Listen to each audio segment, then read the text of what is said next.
Well, hello. Welcome back to Primetime Props, Week 11. I'm Jeff Edelstein. With In Game, I'm your host. I'm joined, of course, as always, Mr. Bales, Mr. Eister, Mr. Luch. Guys, NFL is still kicking around. I'm finding it harder and harder, though.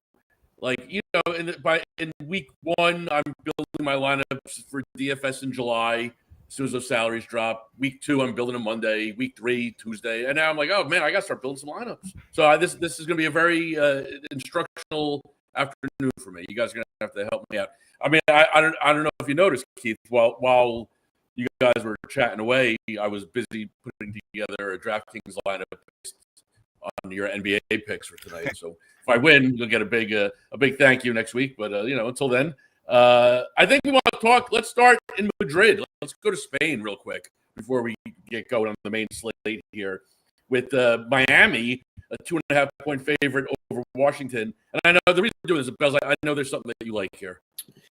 I think that it's just a really good spot for Devin A-Chain. Last week we finally saw, they gave him 22 carries, and he went absolutely insane. He's the kind of player that, if you just keep giving him the ball, eventually he'll break one, but two, he's by far, I would say, the best player on their team or on their entire team. I was going to say offense, but that defense is pretty bad. So I'll just go entire team. Not concerned about Washington. We have Miami where they're the favorites, and it seems like we're at the point where if Miami does get the lead, they're just going to hand him the ball. So I do think that he's a little bit too low in terms of what we're getting here. I think that it's a good spot, especially when you consider it's a road game essentially for both teams. You're going to want to go in and kind of just get your best players the ball. You're not going to get fancy with it and whatnot. So I think that A-Chain's a good option for his rushing yards this week. Real quick, I know we're not a sides and total show here, but I really was surprised to see Miami only a 2.5 point favorite. Washington is so broken right now. Not that Miami is exactly, doing wonderful, but I mean, they between Waddle and A-Chain, they got clearly the two best offensive players on the field. I just real quick, any thoughts? Is there a reason why I shouldn't be taking the Dolphins laying 2.5? I mean, they certainly looked great against the Bills last week, so they've got that in their back pocket for sure. I think they look a little bit better. All the drama around McDaniel kind of went away. They said he's going to be here, so right. I think that calmed things down a little bit for him. I'm with you. I think Miami's a better team at this point. I also think that next year, if they're playing Madrid again, that we should do primetime props live from on the ground there. What do you say? Are we in? Yeah, we'll have to find that in the budget, but that sounds like a great time. Get your passports ready. All right, let's go to the main slate then. The Vikings are home favorites, 2.5 points over the visiting Chicago Bears, 47.5. Keith, I'm going to throw it to you to start. You love some love, huh? I'm not going to stop until they give me a worse number. They keep giving me level and under 30 yards, and I'm just going to more catches for 55 yards.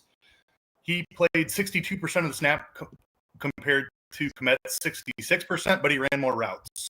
51% route participation, 21 routes to Komet's 18 routes. Loveland is the pass catching tight end in this offense.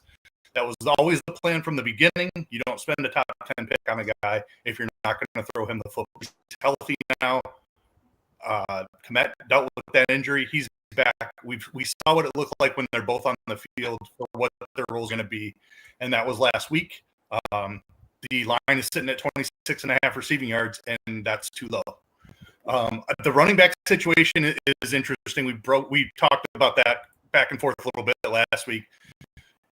Ben Johnson said it was, and he saw 62% of the snaps.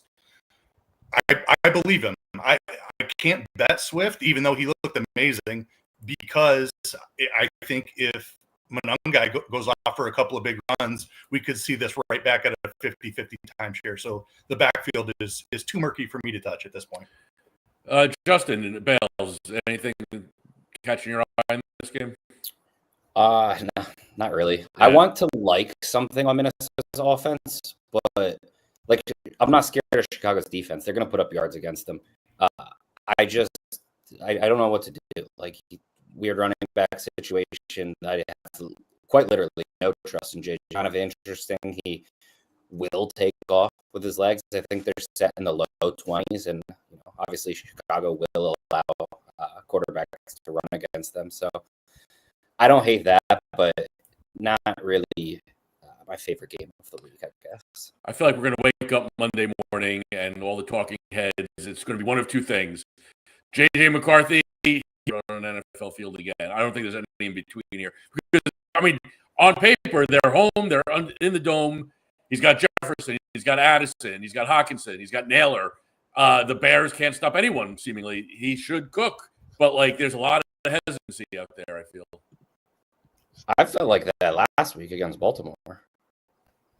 And I mean, he did throw for almost 250, but you shouldn't pretend like this was a good game for the offense. No, and I got to use the parlance of our times. I'm going to give Baltimore some grace here. The defense that we think we know of Baltimore is not the defense that it actually are now that they're healthy. It seems,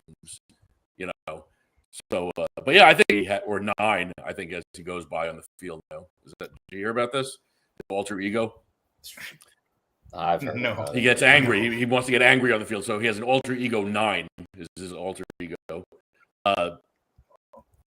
If 9 can't get it done against the Bears defense, he's got issues for sure, because the Bears defense is. I feel like there's a 6-7 reference in here somewhere, but I'll leave it to the youth of America. Luch, is there anything here that you want to talk about Nope, before we keep move on? moving. Let's go. Let's go to East Rutherford, where the Giants are 7.5-point underdogs against the Packers, 43.5 total. This is these 7.5-point, 8.5-point spreads, man. I feel like they've been doing us in, or doing me in all year, because it looks like on paper the Packers should roll on the Giants, but I don't think they will. Let's start with you. What do you think? Yeah, I think the number one thing that I want, I haven't fully figured out what exactly I want to do with Green Bay's offense, but the number one thing that I think I want to do is Jordan Love. They have so many different weapons. Dobbs is the clear guy, but with Kraft, the chest injury. So I think I just want to take Love. Green Bay's in this weird spot where upset by Carolina, then they lose a real close game to Philly. They kind of need to win to get back into essentially the top, not the top, but near the top of the NFC. Great spot for the Green Bay offense in a matchup that they should really dominate. And when you look at all the metrics, Jordan Love is unbelievable. And then you obviously have Josh Jacobs isn't playing well. They have some issues. Obviously, Tucker Kraft went down. So no clear-cut alpha receiver that other teams have. But Jordan Love, by all metrics, is just an incredible quarterback. In the type of situation where you need your offense to get right, let the best guy play. And I think that's what Matt LaFleur and Green Bay does. And I think that this is going to be a really big game for Love. Keith, you like something on the other side of this game? I do. Though, right? LaFleur is. There's whispers that he's coaching for his job at this point, because the Bears are ahead of them in the standings, and that's just not going to fly in Green Bay if that ends up after they traded for Micah Parsons. If the Bears finish ahead of them in the standings, the people in Green Bay are not going to be happy. So, roaring in this one, the Giants should be playing from behind, and we've got Jameis Winston, and he's going to be chucking the ball. We know that. They're not going to be able to run on Green Bay's defense with Scadaboo down. Tyrone Tracy doesn't have a chance to run on this very good run defense. So heavy pass volume, and they're down Darius Slayton now as well. So I'm looking at Wan'Dale Robinson. He played week 6 and 7 without Neighbors and Slayton. He had a 29% target share in those 2 games. He had 12 receptions for 179 yards. Props are sitting at 5.5 receptions and 57.5 receiving yards. Both of those are too low for a guy who's going to approach a 30% target share in this game script when there is extreme pass volume. So I think Wan'Dale's an absolute smash in the spot. Yeah, I'm not sure where else they're going to go with the ball. I'm listening to this conversation. I'm thinking a little DFS Millie Maker, Jameis Winston quarterback, Green Bay Packers defense. I love it. He is good for 2 pick sixes. You know that. And that's only going to make him throw the ball more. So I love it. Lucha, anything you like here? just a morose football game between the Eagles and the Packers last week. The flaws really were on full display on both sides of the football. This is going to make for a really fun down the stretch shows and a bunch of conversations. I don't even know if there's any good teams in the NFL right now. Like, the parity is ridiculous. The competition is elite, and I think the margin for error is less than we've ever seen before. Are the Green Bay Packers good at football? I don't know. Are the Eagles good at football? I don't know. They just seem so broken. But with how good Barkley looked against the terrible Giants run defense, I'm still interested in Josh Jacobs despite his inefficiencies running the football. He still finds a way to get there every week. You know what they're doing inside the 10. They're without Tucker Kraft, which has proven to be a bigger blow than probably we all realized in that passing game. We knew he was a big part of it, but they looked absolutely lost without him. Matthew Golden, I mean, I know it's the first receiver Green Bay has drafted in, 2 decades? And I know he's been banged up, but he has been it's been a failure so far. The Golden experiment and the high draft capital on him, maybe they should have just spent it elsewhere. I don't know. But, they have nothing going for them offensively right now. And Jordan Love, I mean, just the eye test, he looks so uncomfortable in the pocket. There's a couple quarterbacks right now who just look completely comfortable. He's one of them. When CJ Stroud is actually healthy, he's another one, rightfully so. That line is terrible. They just look very uncomfortable in the pocket. And I don't know. I kind of think the Giants are live in this one. It might be a boneheaded Jameis play late in the game that does them in, but I'm kind of interested in taking the Giants with the points in this one. Should be an entertaining game somehow. And about Jacobs, his inefficiency, his calf has been bothering him. He's completely off the injury report. So I could. It's not so far fetched to see 30 carries out of Jacobs. Because it's a game the Packers need to win, and they're just going to do whatever they have to do to get out of there with W. All right, let's go to Atlanta. The Falcons are 3.5-point favorites over the visiting Panthers, 41.5. This is one of two games for me that I really like the underdog. I really like the Panthers in this game, and a big chunk of that. And none of you really had texted me earlier about any picks that you particularly loved in this game. I like, even though the number is ridiculous, 86.5, but I really like Rico Dowdle in this game. I'm not a tape watcher. I'm more of a listener and a reader. But everything that I listen and read to, the Falcons can be run on. They are undersized. All the Panthers want to do is run the ball. Dowdle is a wrecking ball. I could see this just being a Rico Dowdle game and the Panthers escaping with a victory. I'll leave it open it to the floor if anyone wants to, So I don't have Dowdle down as an official play, but I do have him as a talking point in this game because it sets up as a fantastic spot for him. The Falcons have allowed the fourth most rushing yards in the league. Dowdle was up to 79% of the snaps last week. The problem I have with it is they are underdogs on the road, and the number is up at 86.5. Now, they are unwilling to let Bryce Young throw and still be running the football. So I still have interest at 86.5 yards taking the over there, even though they're underdogs. Hearing you say you think Carolina can win this game, that gives me even more confidence in that play. But I'm totally with you. This is absolutely a Rico smash spot. Yeah. I agree. That's the two guys in this game that I had written down. I didn't send either of them because they're not my favorites of the week or anything, but I do like them. There's one Rico Dowdle rushing yards. You guys talked about it. I mean, I'm sure we all woke up at 9:30 to watch Jonathan Taylor run for 250 and 3 touchdowns. Like, it's not a good run defense, and Carolina, we know, is literally just going to hand the ball. Like, that's what they want to do. They want to give him 30 carries in the game. So I like that. And then on the other side, it would fit the script nicely if Carolina could get an early lead. But Kyle Pitts, I'm not a huge Pitts guy at this point, but flashes are obviously always there. Like, he has high upside as the worst in the NFL at allowing receiving yards to tight ends. So I think if Atlanta needs to throw the ball, Kyle Pitts is pretty live. But yeah, I mean, Dowdle's the top option in this game, I think. I don't have any numbers to back this up, but I'd love to find out what the answer is. I mean, I cannot imagine there's been many times in the history of the NFL, no joke, where somebody's been a field goal or more underdog and an RB1 with an 86.5. It's a ridiculous number. Right. Even if they're down, they're going to keep running. Yeah.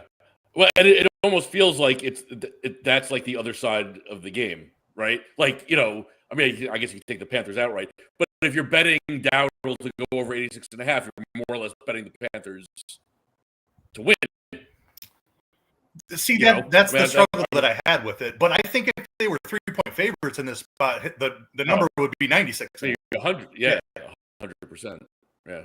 All right. Well, it's one to watch. I got Dowdle all over my DFS lineup, so that much I do know.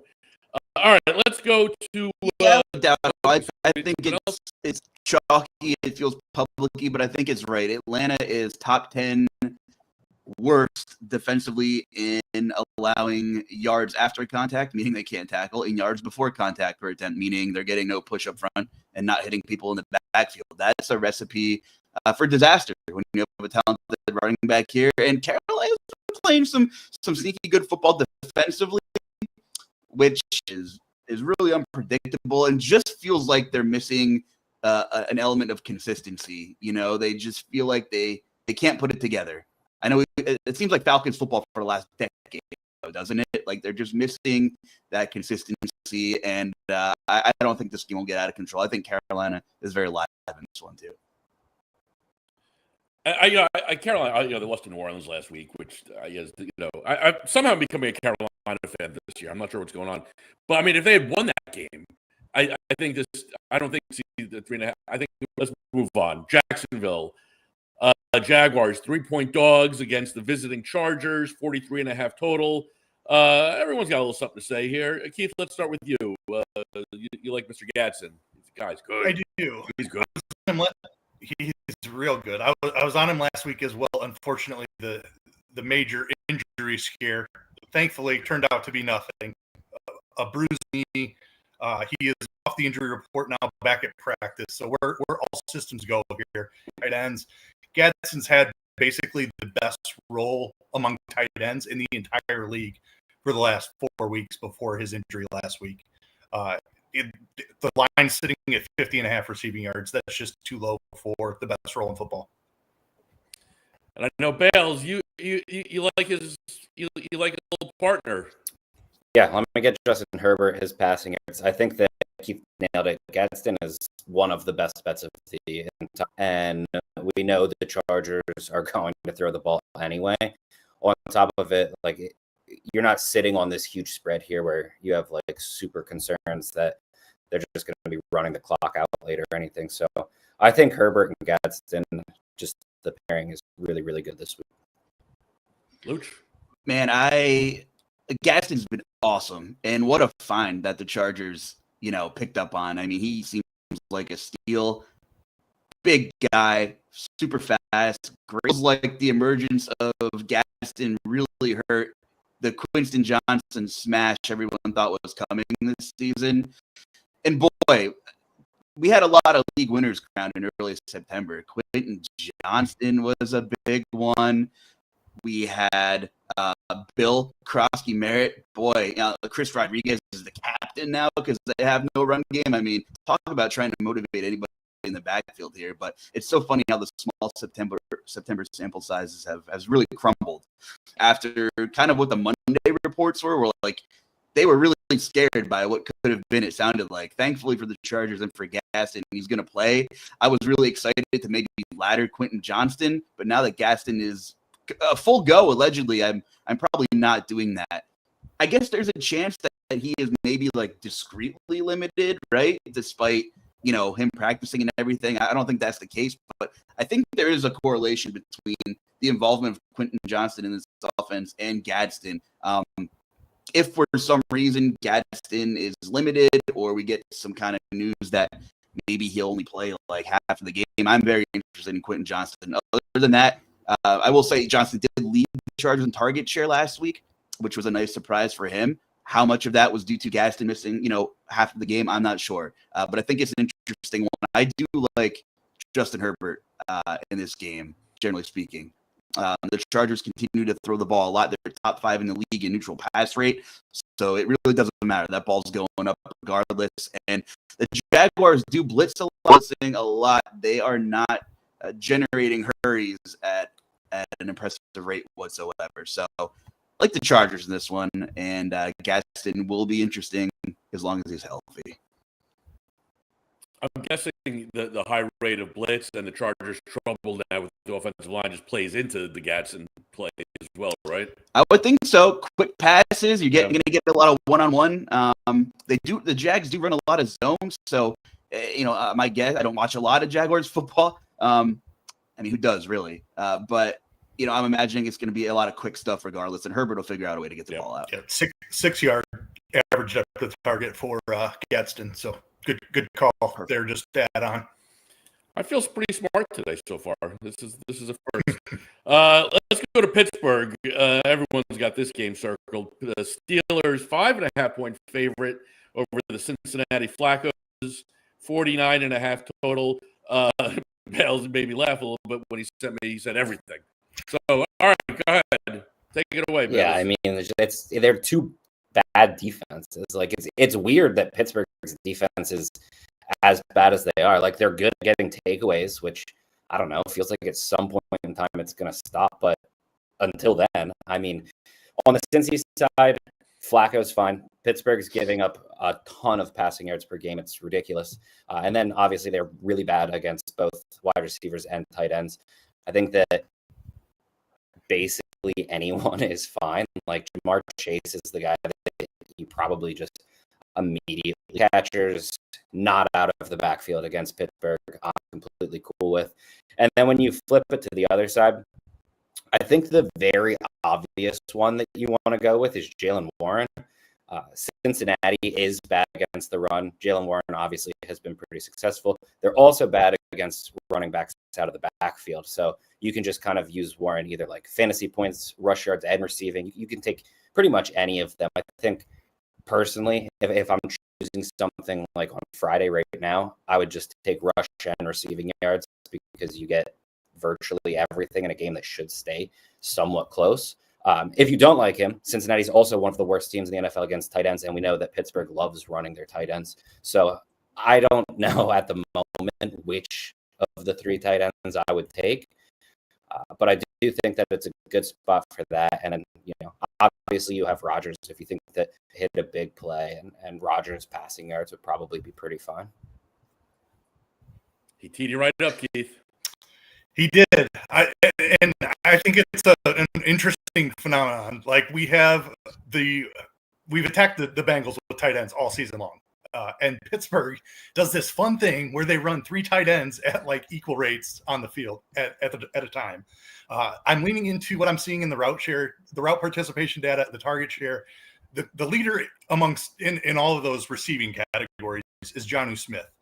The line is 19.5 receiving yards. He had his best output of the season against them in the first meeting. It was a whopping 28 yards, but he got it done. He did have a drop in that game, which is also incredible because his average depth of target is 4 and area of the field. But 19.5 yards for the guy that runs the most routes and has the highest target share. Give me Jonnu Smith over receiving yards. I think you could go with Freiermuth or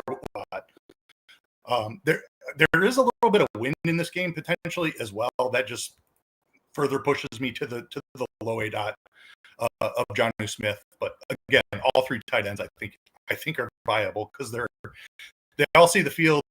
All 3 of them have low numbers. Do you have Aaron Rodgers' A dot in front of you? Because I want to talk about Aaron Rodgers, which I don't love doing, but just because I'm always on the wrong side of him, I feel like. But this Bengals team, what I do know is they give up the highest. What else do we got here?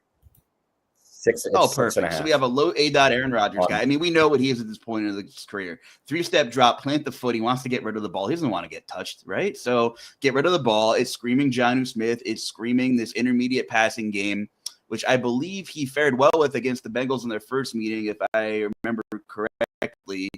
It's just screaming, yards after catch. Where's Aaron Rodgers going to hit his overs when his receivers can do the work for him? I know he doesn't have a lot of good ones there. That's why I'm shocked Jonnu Smith is not featured more in this offense. When they made that signing, I really thought that was going to be a thing. Arthur Smith's infatuation with tight ends goes way back. When he was in Atlanta, it was no surprise he did all this garbage as well.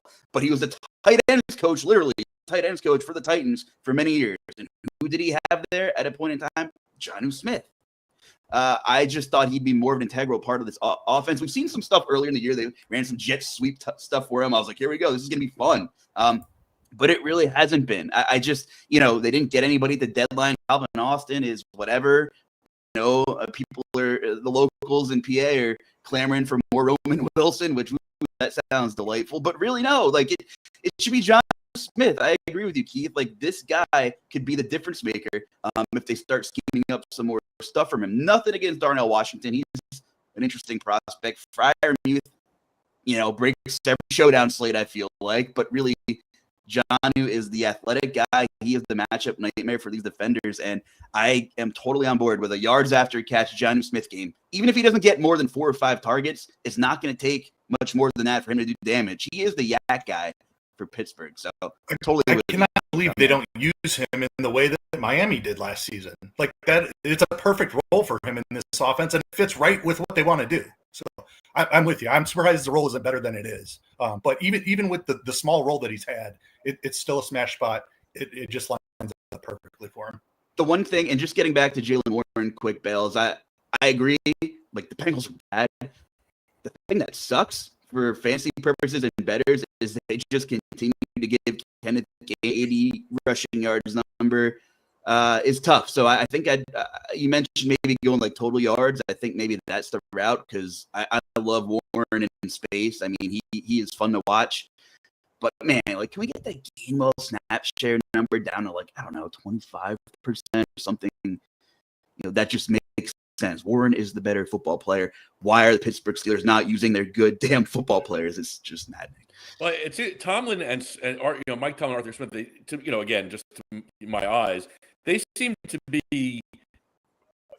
I mean, Tomlin's obviously been a great head coach through the years, but they both seem to be there's no room for wiggle on defense or offense, right? And so you always know what you're going to get with these teams, which makes me nervous, honestly, with Warren, overs, with Smith overs, because yes, Gainwell, because yes, Washington, so yes, it seems like Warren should be 80% of the snaps. It seems like Jonnu should be getting 10 targets a game. We see it, everybody else sees it. They refuse to. Why they're the coaches? We're sitting here on our computers. I guess. Speaking of Mike Tomlin, fun story. I told my wife the story about Mike Tomlin allegedly not knowing Jacoby Jones was running down the sideline for a kick return touchdown many years ago. By the way, RIP Jacoby Jones. That's crazy. I can't believe he's gone. Amazing that Mike Tomlin never got more crap for doing that. Okay, you were staring at the jumbotron while you knew the opposing special teams player was walking in for a touchdown. But that came up because we had Dancing with the Stars on because I'm a good sport and I'm starting to understand how marriage works, Jeff, where you kind of compromise here, Dancing with the Stars. And I showed her the YouTube clip of. He was like, why is he standing in the field? I'm like, $1 million question. And how did he not get more shit for it? I don't know. World's greatest mysteries, I suppose. But that is he's a competitor. He's a competitor. Okay. I guess. That's one football play I will never forget. Watching that live. Did you guys remember watching that live? I was like, God, you're kidding me. Anyway, I didn't even know Jacoby Jones was dead. Now I feel bad. You brought me down. When did earlier this show You said you felt smart, and Yeah. I'm sorry that I stuck a thorn in your side. Smart and sad. That's me. All right, let's go to Buffalo. The Bills. I was smart last week too. I'm like, I don't know about these Bills in Miami. I was proven right there. I won $0 for it, but I was right. The Bills 5.5-point home favorites against the visiting Buccaneers. 46.5 total. Everyone likes a little something here. Bales, let's start with you. You like Josh Allen here. What do you like? Is pass and rush? Yeah, I think you can go with the pass yard rush yard combo or either one really, or fantasy points. Like it's similar to Green Bay. It doesn't feel like they're in as, I don't want to say desperate of a spot, but it doesn't feel like they're on top of it. You're getting Tampa Bay. I mean, you get the pass funnel. They've allowed quarterbacks to run for big gains. Give the ball to your best player and watch them go. You can't really run against them. So, I mean, they're obviously Cook's going to get some carries, but you just kind of let Josh Allen win you this type of game. And I think that's more or less what they're going to do. I don't really have anyone on the team that I necessarily, especially with Kincaid already being ruled out, I don't think that there's anyone on the team that I absolutely would want to play to pair with them. I think that Coleman and Shakir are like the obvious options there. But I just think that Josh Allen, this is the type of game that is made for Josh Allen. Putting on the Superman cape, and it'll help Keith for Josh Allen to hit his overs if Mr. Ibuka hits his, huh? Yeah, there is. I mentioned there's some win games this week. This is one of them, and I hit Ibuka. I wrote him up yesterday at 62.5, I believe it was. It's down to 58.5. So the books are the spidey senses are up for the weather in this spot. We could have some potential 30-mile-an-hour winds. I mean, even if Evans, no Chris Godwin, Bucky Irvin got rolled out again. He's sitting at 58.5 receiving yards now. He's the guy in this offense, and he's been doing it on a bum hamstring. He's getting healthier every single week. I think that Josh Allen was embarrassed last week. He's going to come into this game pissed off. Bales is absolutely right. He's going to absolutely smash in the spot. But Baker and the Bucs can punch back. They are very potent on offense, and Ibuka is going to be the way that he does that, no matter what the wind is doing. Even if there's a little bit of precipitation, I'm not worried about it. They can't run the ball. First, since Bucky Irving has been down, Rashad White hasn't done really anything. So Ibuka is the way that they can move the ball. They're going to need to punch back against a Buffalo team that got embarrassed last week. The win scares me a little bit. It was one of my absolute favorite plays of the week, and I backed off a little, obviously, because of the weather. We'll see what that does come Sunday morning.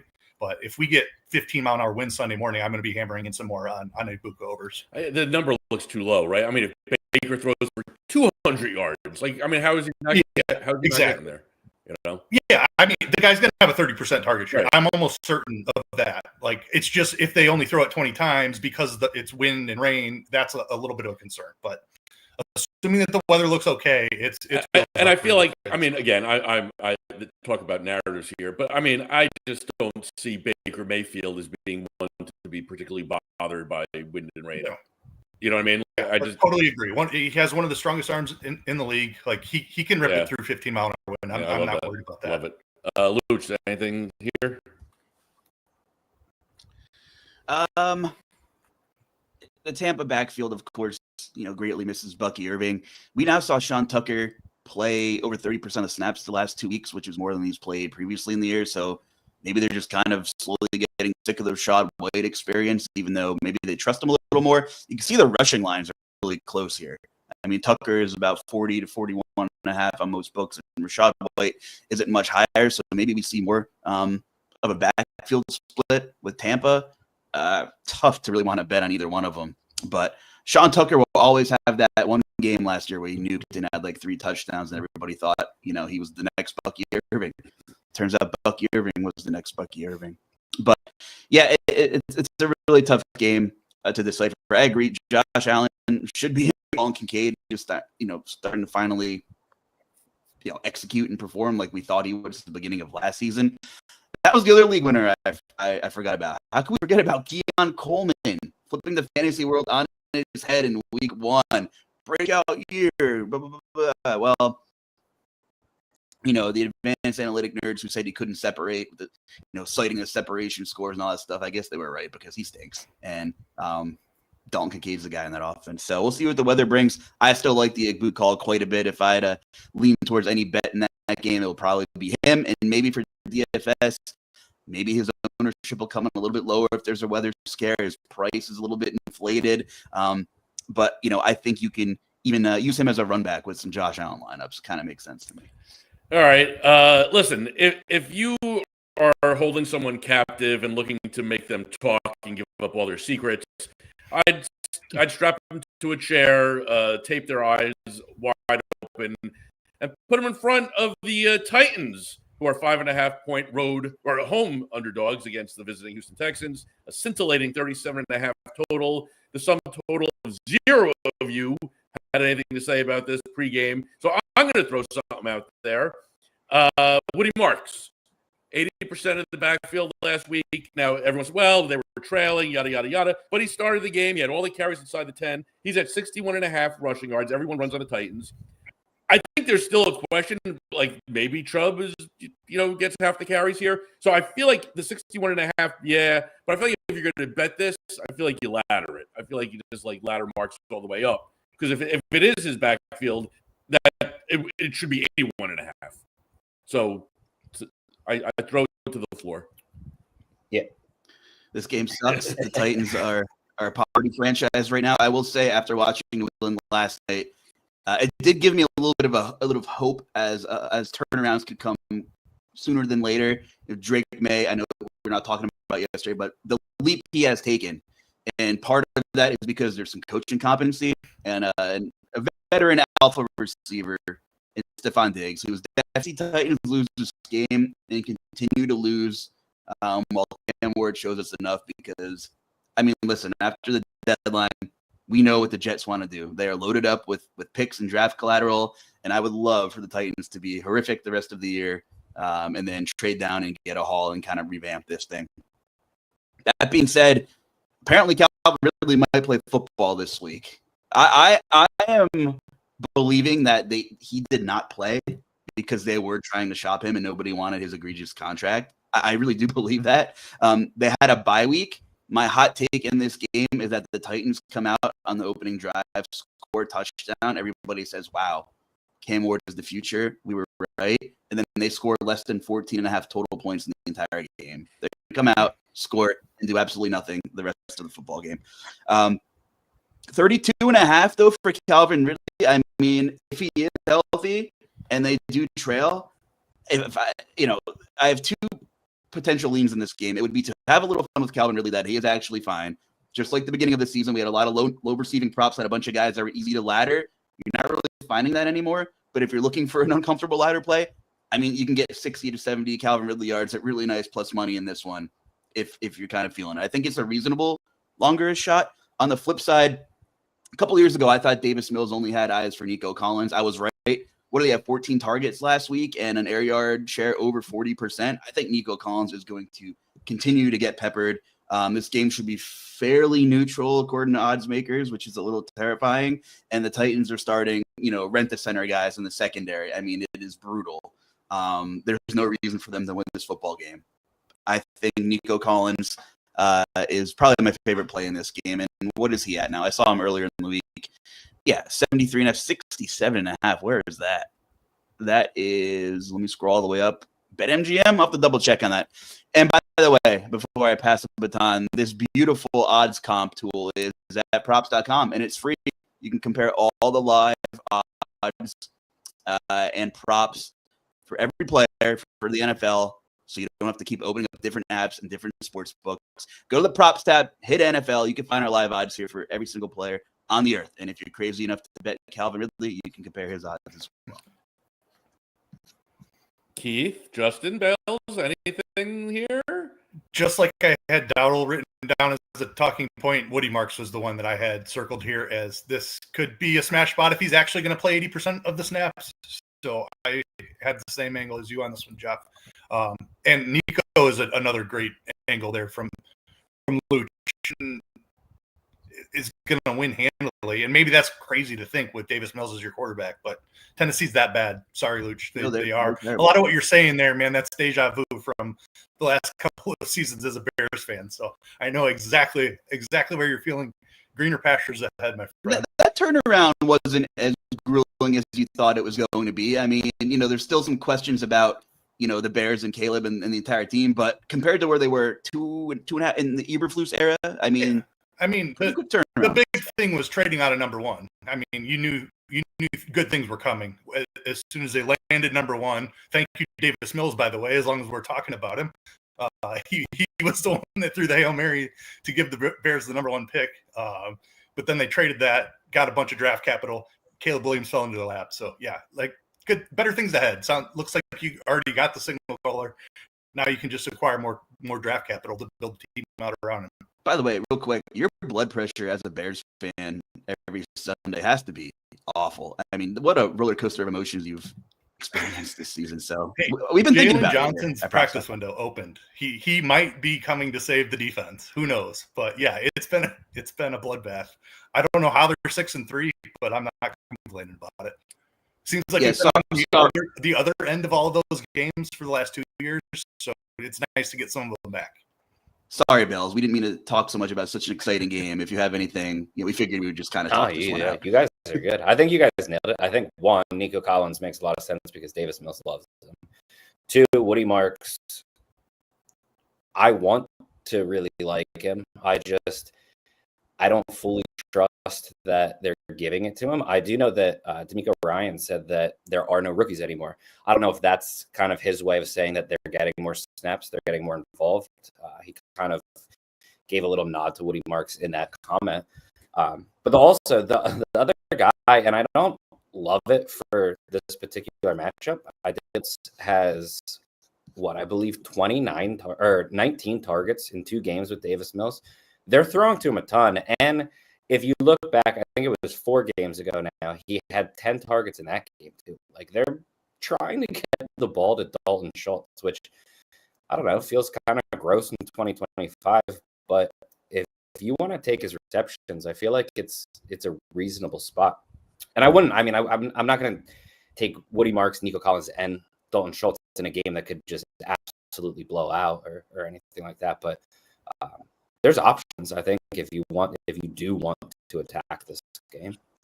By the way, quick victory lap for you. You nailed Dalton Schultz last week, and we had the YouTube short to prove it. Dalton Schultz might save your fantasy team. I so creatively called it, and he was great. So good call on Dalton Schultz, and cupcake matchup again. I like that call. Just to put a bow on it, Woody Marks is plus 470 at FanDuel to go 100 yards and plus 1,100 for 125. I mean, unlikely, but if it's his backfield and this is against the Titans, I mean, it's not. I wouldn't be shocked if it had made. Game of the week. I don't know. We're in Los Angeles. Rams 3-point favorites over the visiting Seahawks, 48.5. Bale, I'm going to start with you. I think we have reached 4 limbs check. Bet JSN. I mean, we're too low. There's 2 things that have stopped JSN this season. Number 1, he got hurt last week, and number 2, also last week, blowout. 2 defensive touchdowns. I heard him last week. Yeah, Seattle's just blowing these teams out, so they don't need to throw the ball at all. When you look at when they play, I guess, in a close game, excluding the game that he posted 4 catches for 79 yards against Arizona, which is a very reasonable game for a wide receiver. He's going like 120 plus in basically any game that is relatively close for Seattle. Add in that I know people generally view the Rams as the 10th most receiving yards to wide receivers. And it was like that last year too. They will give up yards to receivers. They don't have anyone that's going to slow down JSN. I don't think anyone in the NFL has anyone that's going to slow him down. And Seattle looks very comfortable just throwing him the ball left and right. Like, he has one of the best roles in the league. And the only thing that has stopped him at this point is basically when teams blow them out. And LA can score. Minimally, you would think that Seattle knows that LA can score, and they're going to try to run it up a little bit more before they kind of take their foot off the gas, right? Yeah, I like it. Keith? Yeah, I'm on JSN as well. Bale sent it first, so I let him have it. But absolutely, just keep betting this guy. He had 80 yards before the end of the first quarter last week. He was absolutely going nuclear. Love about him. It's an amazing role. And then it's just as good on the other side with Puka. I mean, you couldn't pay me to take an under on either of these guys. Like, they're just the two best receivers in the NFL at this point. They have the two best roles. This is going to be a fun game. Those two are squarely the highlight of this game for sure. That number on JSN is absurd. You see that? Have we ever seen 100 yards as the number? That's I will say on the other side too, Seattle's defense is very good.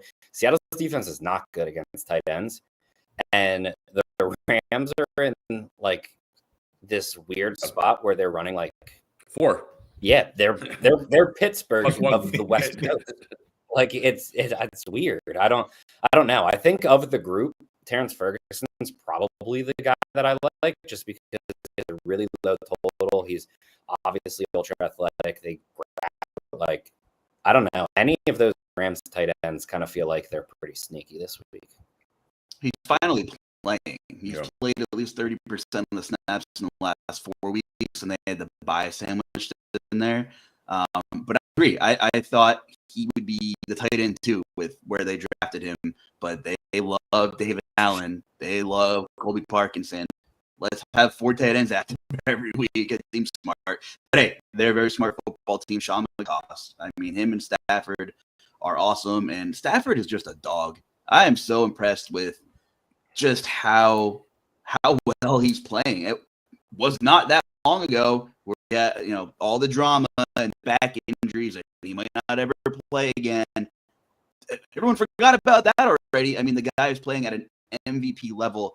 I'm excited for that game. The NFC West is just crazy right now. That is going to be a fun game. My concern with this game is that McVay might try to slow this game down a lot and to keep Seattle off the field. Been running this 3 tight end, at once, 3 tight ends on the field. Formation is the word I'm looking for. But it takes Puka off the field. I don't know. I think this game can easily be like a beautiful 35-30 type game. But it could if Williams and Corum, and they're going to do it on the ground. But that's, again, I'm the schmuck. That's vibes on my end. But I mean, if this game gets wild, I think Seattle wins pretty handily. I really believe that. But I think if the Rams can control the tempo and run the ball, then it's a different story. Of course, Seattle's got a great defense, so I mean, easier said than done. Over the summer, did you ever think you'd say the words "Team XYZ has to keep Seattle off the field"? Not. I mean, it is awesome what they've done. I mean, kudos to them. They're fun to watch, and I'm glad they're airing it out a little more. I'm so sick of seeing Zach Charbonnet fall forward for 3 yards every play. And JSN obviously is incredible, but like it seems like Darnold has like the football's attached to like a string. Darnold's ball he doesn't miss. He doesn't best in the NFL. Oh, it is unbelievable. Insane. When they signed Darnold, it was wow, their offensive line is terrible. He was going to be running for his life. That was the narrative. And the ghosts were coming back. Yeah, well, they didn't. Yeah, and they have done a great job with that scheme, much like McVay, and the Rams offense moves that pocket for Stafford easily with misdirection and play action. Seattle does the same thing. It's not like they're asking Darnold to run bootlegs. They're just moving the pocket and selling hard play action, and it's working. I would hope and think that other teams, kind of like dive into that a little more and watch some more tape, and just the way they manipulate that pocket for guys who really aren't mobile, it is pretty incredible, and it's working. So that's the game I'll be watching in that late window. For sure. There's a huge narrative. huge narrative out there, and nobody's said his name, so I'll throw it out. It's too important of a game, I think, which is why I am not buying it at all. But Cooper Kupp going back to Los Angeles, like fun stuff, but he just doesn't have it anymore. It's the JSN show. 33.5. I mean, that could 29.5. I mean, I wonder what is he to score a touchdown. I didn't even look. That's how little I'm invested in it, but it's out there. Yeah, I feel like that is a touchdown might be the play if you can get, I don't know, plus 200. Should be. I bet it's higher than that. I think the narrative's got to bet up probably. But I mean, he was hurt. I don't know. He just had almost a 70-yarder last week. Yeah, that's the problem. Is he had a good game last. Yeah, true. 2 in a row at this point is pretty tough. Yeah, yes, it's asking for a lot. Well, while Luch looks for it, we'll move to the next game. I'm seeing plus 400. Plus 400. That's yeah. Plus 360 at DK, 380 at FanDuel. So yeah, there's some decent numbers out there. The Cooper Kupp narrative. I don't know, man. You might have to have your cup full to bet that one. Yeah, while the game's That's happen. right. See what I'll match that with Woody Marks plus 125. I'll retire. Going around. All right, let's go to Arizona. The Cardinals are 3-point home dogs against banged up San Francisco defense, but again, their offense back. Purdy's set to play. Pierce will set to play. Keith, you like the one healthy? Yeah, Ricky Pierce I'll do back, but I think he's going to be a little bit limited in this one. And we saw an awesome roll out of Juwan Jennings last week. 85% route participation, 23% of the targets. I feel confident he's healthy and he's going to run the routes. He should be up around 85%. Even that could even increase a little bit. Maybe the targets come down a little bit with Pearsall back in the mix, but he should still have a massive role. The line is 49.5 receiving yards. He put up 6 for 71 receiving yards last week. Arizona's secondary is not good. Just too low of a number for a guy I feel pretty confident is still the number one, even with Pearsall back. Before I throw it to you, Bales, I just want to note the name above Juwan Jennings. I like Greg Dortch this week. Whatever Dortch is in the lineup, he produces, and he'll be in the lineup this week with Harrison out. That's it. 2 cents. Go over to you, Bales. I got virtually nothing for this game. I'm not a huge fan. I think Keith has a good read on that. Just I wouldn't necessarily say that I love Jennings, but I do like the number on it, and I think that's one of the spots. I think you can go like Kittle. We finally saw him have that big game last week. Or I've said it virtually every single podcast that we had. I'm not going to stop saying it now. Christian McCaffrey's receiving yards, it's still under 50. The concern I have now is that Purdy's back, but I don't think it's going to be this huge thing where Purdy stops throwing to him the same way that Jones was. But McCaffrey's gone under 50 receiving yards one time. It was against Houston, and he had 3 catches.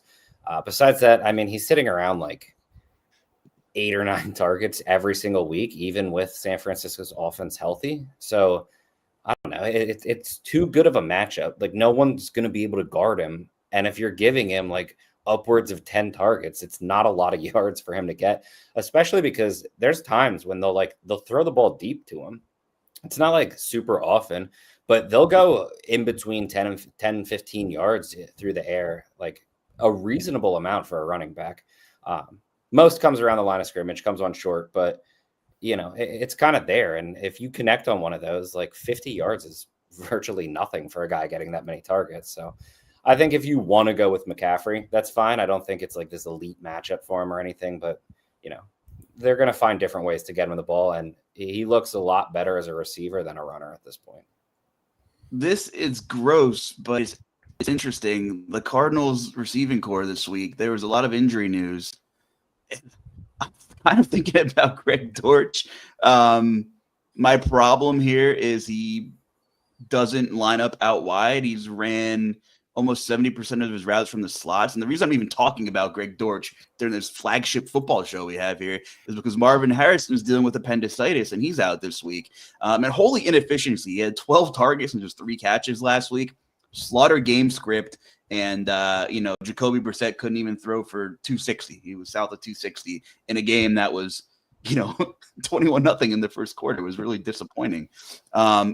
more power to Seattle's D. I mean, they did their thing and the offense was clicking. But I don't think they're going to really trust Xavier Weaver. He's barely played.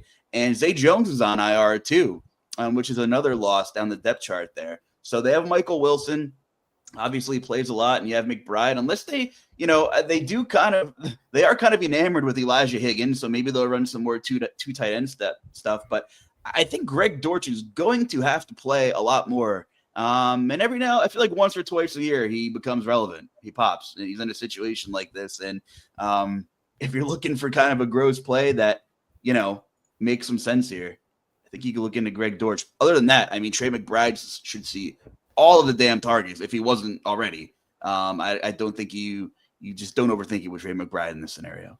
Has anyone talked about Dortch yet? In the industry, I think we were the first. And we'll probably be the last. So. Well, I talked about him a few minutes ago, but you were busy looking up at Greg Dortch stats. Yeah. What did you say? Can we rewind?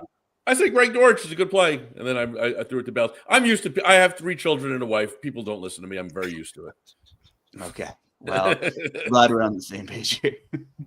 But I do like Dortch. Every time Dortch takes the field, when he gets time to play, he produces. So yeah, I like Dortch. All right, wait, let's go. You're talking about Greg Dortch? Yeah, I think he's a solid play. Yeah, I think he's a good play. Greg Dortch, yeah. Dortch, Dortch, Dortch, receiver, Cardinals. We are gonna get absolutely flamed in the comments when he has like three targets and no catches. Well, I mean, we only claim victories here at Primetime Props.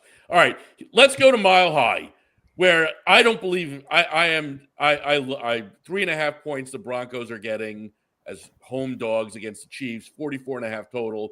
Listen, I sincerely believe if you scrubbed our minds of Mahomes and Reed and Kelsey and all their history, and you just looked at numbers and you just looked at this game, I think the Broncos are 3.5 point favorites. I truly believe that. I think the Broncos win this game going away. None of you all had anything to say about this game pre-game. Let's go crazy. RJ Harvey, 73.5 rushing receiving yards. Smash the over. I'm cool with it. Go ahead, Bills. There's nothing that I love in this game. I think Rashee Rice, everyone loves at all times, and I think that's completely fine. And that too, I think, RJ Harvey, I'm okay with it. Like he's a big play waiting to happen, and the more touches he gets, which I'm assuming the role is going to be a little bit expanded this week, the more touches he gets, the more likely he is to break one of those, and that's kind of what you're banking on. I think it's a good ladder spot, because dude can go 70 for a touchdown. He just needs to make, 1-2 guys miss, and all of a sudden he's gone. No one's catching him. So I'm cool with it. I think this is a defensive game personally. So I don't love a ton of it, but I fully understand why you would bet something like RJ Harvey for sure. Some people are saying RJ Harvey is our generation's Trevion Henderson. So, Hey, that guy's pretty good. Why did it take us 8 weeks in a Ramondre Henderson or Ramondre Stevenson injury to get him on the field? It's the same reason that Mike Vrabel keeps playing Matt Collins, because he is addicted to veteran players. But it's good to see that Trevion Henderson was finally on the Woody Marks plan we talked about. It only took, Ramondre to lose his limbs, and then the only other option was Dearness Johnson. So, I like Rashee, and it's solely because Patrick Surtain did not practice again. So obviously it doesn't look like he's going to play. It's Friday. So that's a big deal. I agree, Bill. I think it's going to be kind of ugly. I don't know. This Broncos offense, man. Bo Nix, since week 1. I mean, we talked about him on the show, and he's been extremely inconsistent. He's been inaccurate.